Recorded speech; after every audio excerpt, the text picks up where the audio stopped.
Hey guys, it's Mercury, and this time I'm back to do Valentine, which is newly being retired tomorrow morning. This was a pretty fun box, uses a pretty cool exploit that unfortunately you probably won't find in the wild anymore, but for how long Heartbleed existed for, it was a pretty interesting vulnerability. And so your first clue as to what this box is about, we'll take a look at the Nmap results from which I ran. This was just a standard scan with saved scripts, enumerating the versions, finding out the OS, and just saving the output to a file. So as we can see, we have SSH open, we have port 80 open, port 443 open running SSL, and that's it. Those are the only ports that are open on the box. Now, if we go and navigate to the index, we can see we have this image and it has the Heartbleed logo in it. Now, what Heartbleed was a vulnerability in the OpenSSL Heartbeat protocol, where effectively you could test an SSL connection by sending a phrase or word, a test message, but you could arbitrarily determine the size that it was. So you could send the word heart and say it was 2,000 characters long, and the system would respond with heart and then the next 2,000 characters in memory. And so because of this, you could effectively do a local file read. So we know that's what we're going to be using on this box, but we don't have all the pieces of the puzzle yet. So as standard, we're going to do a directory enumeration. In this case, I've already ran that. We did Deerbuster, and I set it output a report. And this is everything we found. We found an index, CGI bin, and we found these interesting encode and decode, as well as we found this dev folder, and we're going to take a look at dev notes. And so this is someone's notes they've clearly left on here. They need to get coffee, they have to do some research, they need to fix the encoder and decoder before going live. You want to make sure the encoding and decoding is done as a script on the client side, not on the server side. And they state that you shouldn't use the encoder or the decoder until any of this is done. So because this note is still here, I'm going to guess that they haven't done any of this.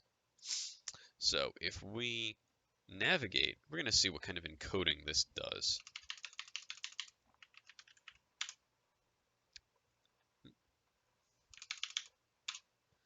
So,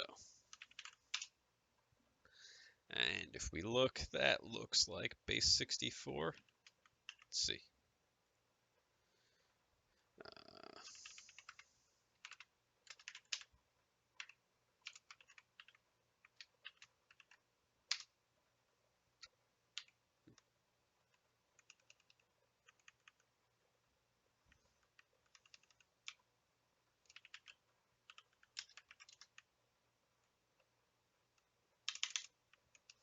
Wow.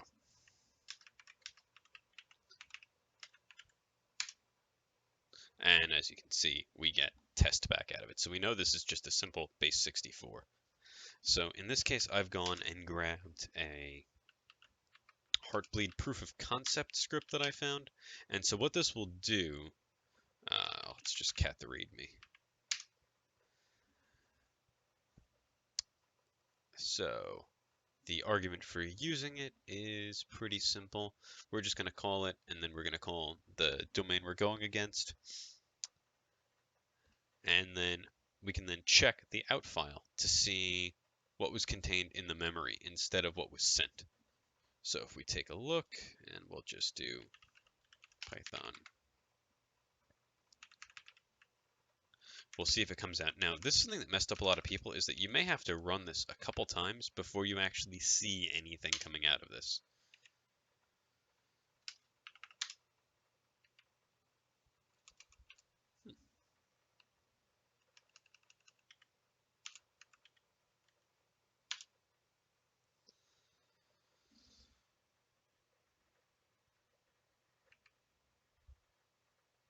Name or service unknown.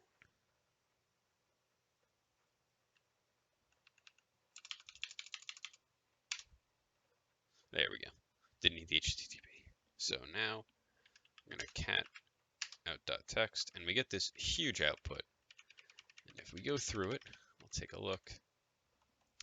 there is a section of text that's base 64 encoded right here. Now, there's a couple ways we can pull that out. I'm just going to go into Vim and do some quick editing on it.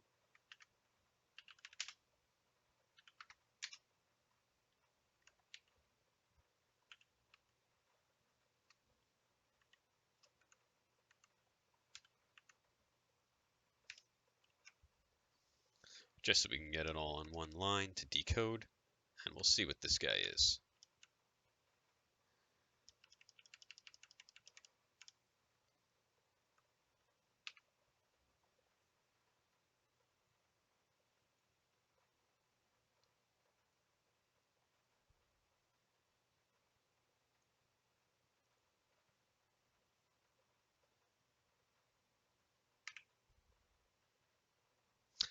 No, that won't pass to my clipboard. We'll just save this.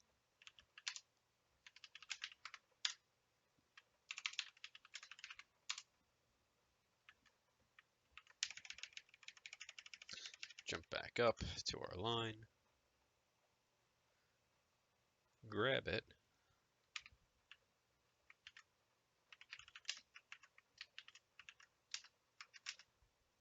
And then we know that's base 64. We don't need to use the decoder on the website. And we get this phrase, Heartbleed, believe the hype. Not quite sure what that's for yet. We'll take a look around the web server still. Let's go back into that dev folder because there was something called hype key, which if we look,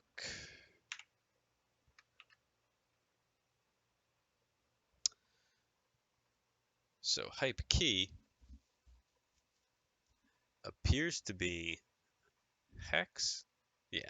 So we're not quite sure what this is, but it does say hype key. So let's try and just put some pieces together. Let's do wget. What the hell? Sometimes I startle myself with tmux.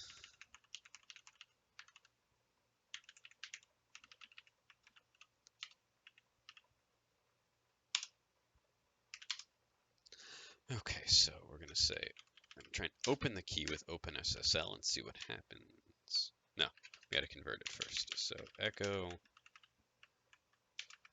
hype key is going to get sent to xd dash rp.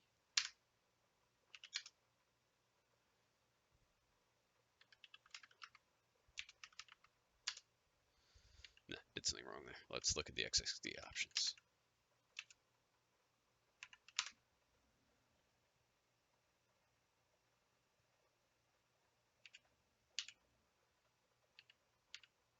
Oh, duh. To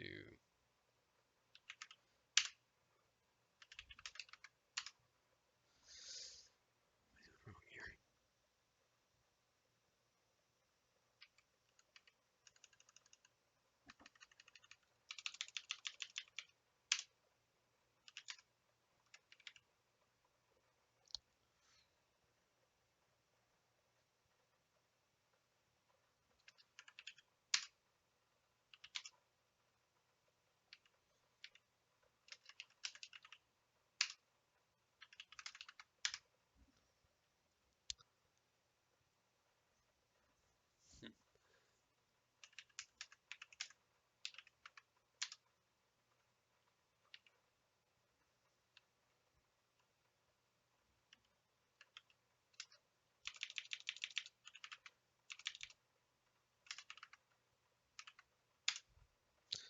Okay, that started to work. Okay, and then we'll output that to key. And so if we take a look at this, we can see that the key is currently encrypted. So if we were to load this into OpenSSL, set our in file as key and our out as key decoded.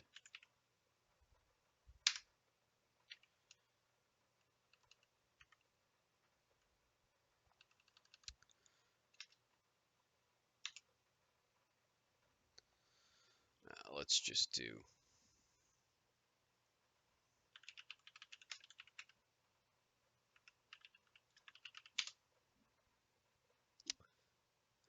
That's why we didn't spec the type.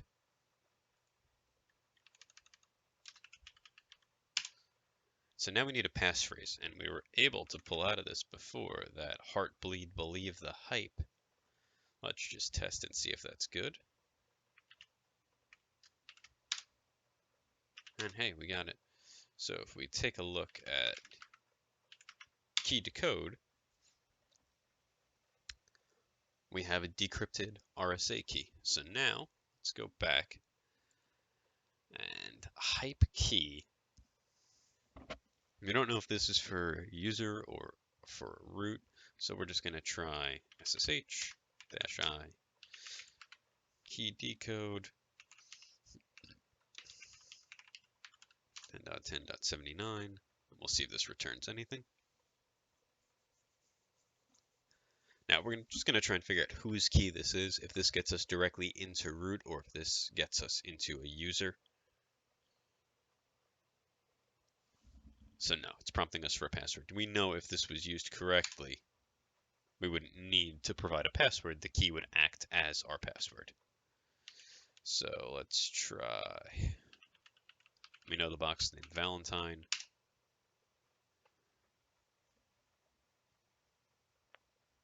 So we'll try seeing if Valentine works. And while it does that, we're going to open up a second window and start a second because this is taking a good bit of time. So we know it's not Valentine. Let's kill this window. Let's try, it was called hype key. Let's see if hype is the user.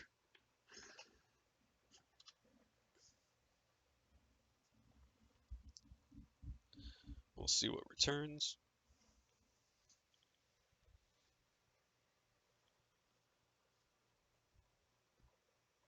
And we are good. We're in as hype.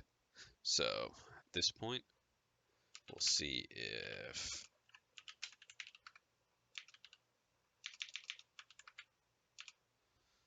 let's see what's in this folder. So ls-la. And here's user, and it's readable BIOS. So let's see, does this user have permissions? Now we don't know their password, so if we try and fire off a sudo l, we don't know it, we can't do it. Let's just double check and see if that Heartbleed, nope. So we don't know the user's password, so we don't know what they can sudo as. But let's take a look. Let's just see if they have certain permissions. Let's try doing the same for root. Permission denied, so no, we can't. Let's see what's running on the box. Grep for what runs as root. And let's take a look.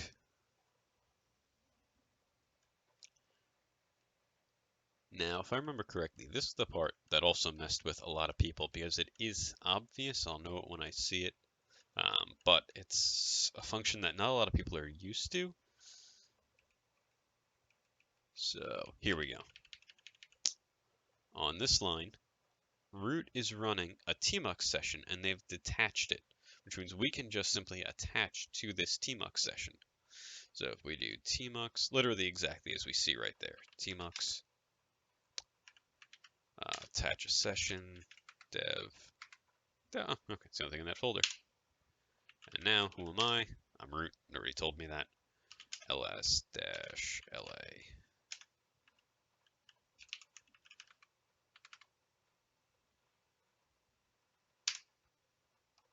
And we can see, we could read, if we wanted to,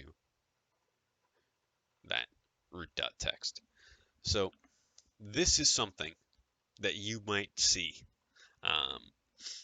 Detached sessions, SSH keys left lying around to get into other devices, just things you see lazy system administrators do to make their own workflow easier that can sometimes, in a case like this, potentially, if a malicious user gets on the system, bite them in the butt.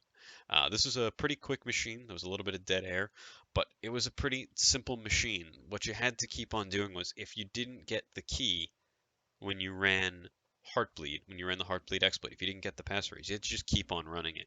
For me, it seemed like almost every time I ran it, I got the key out of it. Um, I didn't see, any really other data other than right when the box first came out and people were trying different things. If you try the box during quiet hours, you're more likely to get what you're looking for out. When this went live, when this was in the wild, people were able to pull some pretty crazy things out of memory because this is really just in the end a straight memory dump. Now, this is really the only process that's running on here is this encode decode, and there must be a scheduled job in the background that's causing it to occur every once in a while that we can then grab this from. But people were able to pull SSH keys and all manner of things that you can use to pivot or continue an exploit. Heartbleed was pretty big news when it first happened. If you guys like the video, like and subscribe. Thanks for watching.